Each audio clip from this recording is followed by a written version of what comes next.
Hey, good morning to everybody. Happy Tuesday. It's Daryl here. It's bright and freaking early, man. It's 3 a.m. here in Connecticut on the East Coast. Okay, the biggest news of the day. Vince Neil's plane crashes in Scottsdale, Arizona. Well, still on the ground, to be fair. I tried to do this accurately. Okay, the first thing I want to talk about. This is the fourth, as far as I can count, the fourth plane crash since Donald Trump has taken office less than 3 weeks ago.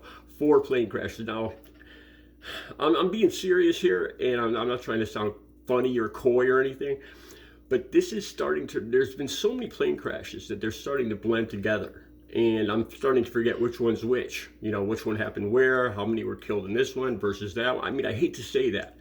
You know, when you almost start to get numb to it, when bad things happen so frequently.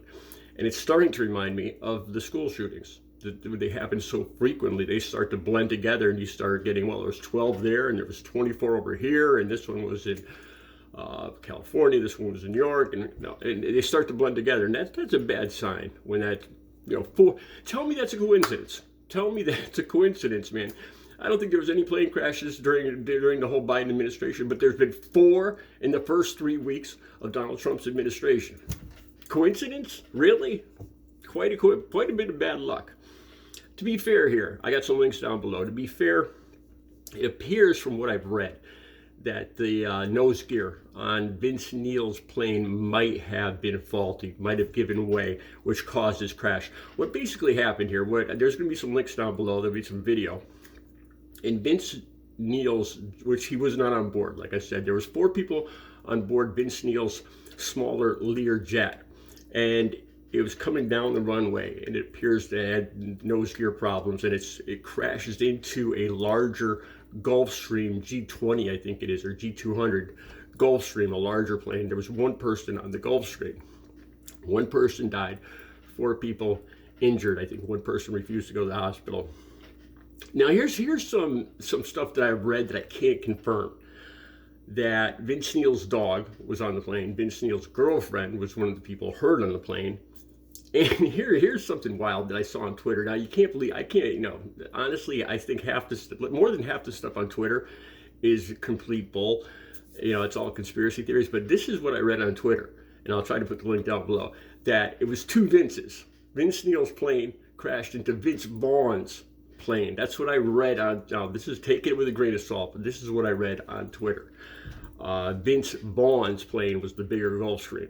And I've only seen that on Twitter. I haven't seen that in any official reports, so that's hearsay.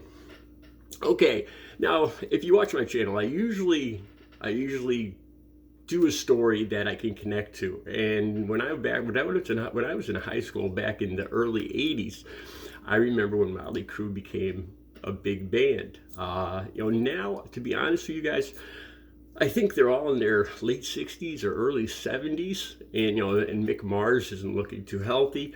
And the videos that I see of Motley Crue, I really think it's time they should just retire gracefully. It really seems like Vince Neil's voice it seems like he can't remember the lyrics. I know there's a lot of videos online making fun of him, but it really appears like his singing, his voice is gone. And not only is his voice gone, but his memory of his lyrics are gone, because he just mumbles through all the lyrics. Mick Mars is who is probably my favorite member of the band, and is no longer in the band. Nikki Sixx appears to have incredibly bad back problems from hauling around that big bass on stage all the time. If you see him walking without the bass, he's kind of bent over like in a question mark. And Tommy Lee, of course. I've always loved Tommy Lee too. I've loved a lot of the bands that Tommy had after Motley Crue. A lot of the rap fused rock bands that he had. I can't think of their names right now. Let me talk about this. The first time I saw Motley Crue in 1983, they opened up for Ozzy Osbourne here in Hartford, Connecticut. And this concert reminds me, this concert sticks in my head because of one really bad thing that happened during the show. I used to bring my camera to the show. I used to sleep out. I was about 16 years old, and I used to sleep out on the sidewalks of Hartford, New Haven to get tickets at the box office when the box office opened in the morning, so I would have great seats in the first 20 rows. And I would always bring my camera, and I had a little Kodak Instamatic camera, if you guys remember those back in the early 80s. And this is the thing, and I wasn't even using drugs or drinking yet, seriously. I'm pretty sure our parents drove us to this show. I was probably 15 years old now that I think about it. I'm not sure if I actually drove myself to this show or not. And so I'm taking pictures of Ozzy. I'm right up front. I go to the guards all in front of the stage, and I'm like, could I just take a picture? I actually asked them if I could take a picture, and they're like, yeah, go ahead. It's kind of the beginning of the show, so nobody's really going crazy and rushing the stage yet. So I go up front. I go right in front of the stage, and I'm snapping pictures with my little Kodak camera. I forgot to mention this.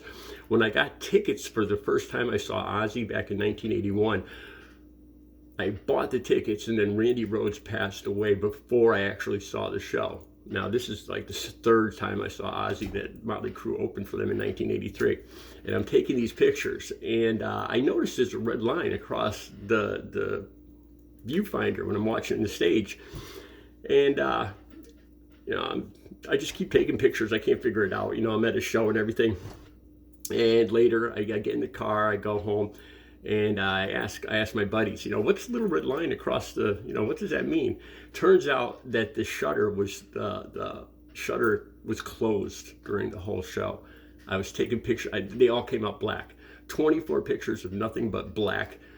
The shutter door was closed through all the pictures I took. That was one of the worst memories I've seen hundreds of concerts, and that was one of the most disappointing concerts I ever saw. All right, that's, like I said, the links will be down below. It appears that one person's dead, 4 injured, and a fourth plane crash since Donald Trump's taken office. I'll be back later with another video. You guys have a good Tuesday.